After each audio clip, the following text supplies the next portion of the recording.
maalgasho dekadda Garacad oo markabku yaanu ka tagin dekadda Garacad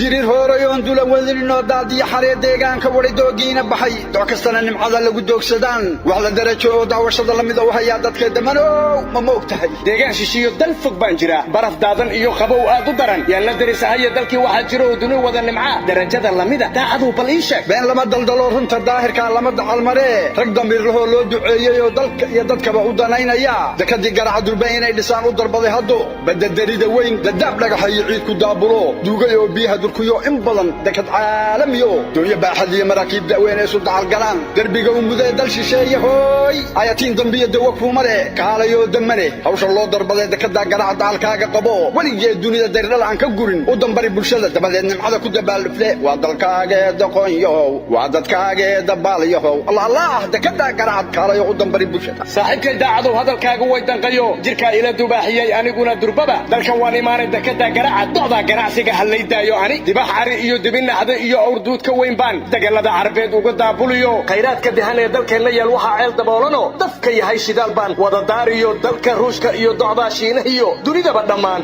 uga daabuliye waxaan doonaynana waan ka soo dejinay docda ganacsiga halaydayo ani dekada Garacad Allah damac waalanaaye war hawlaha dekada dawlad baa jirto nidaamka u dejine kaalayo damare wuxuu qaba dadko dekada Garacad u dambari bulshada waayahay ajar doora iyo abaal daba socdo iyo ducaya amaan durbamaan ku heli warnin dalkiisa dhisayo dollarkii lacageed iyo dakhli aad u balaaran dadku inay helaan dariiqeeda furaya darajiye amaan iyo duca kama maqnee kaalayo damanow wuxuu qaba dadku dekada Garacad u dambari bulshada haddii kale damanow dal shisheeye iyo facaad dabaqyadii daarahay dhisteen ka dhex doobiun ka bax wallee fadhimayal waa inaan hadda duulo dalkii aan tago oo dekada Garacad dacalkayga dhis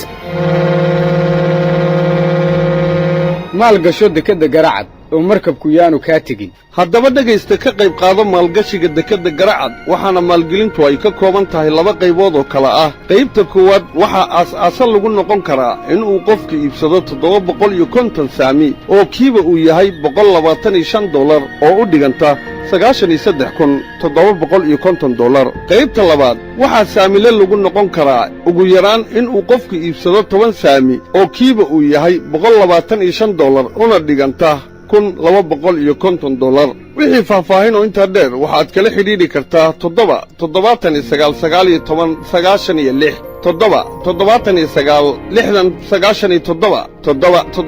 779 ama 76045 akoonnada shirkadda ay ku leedahay bangiyada waxa ay kala yihiin Amal Bank 1-45-45-92 Dahabshiil Bank 0-2-992 Salaam Bank 8-2-4-8-1-5 Tawakkal Bank 2-15-2-15-5 iyo Iftin Bank 75-63-25 sidaa iyo la socod wanaagsan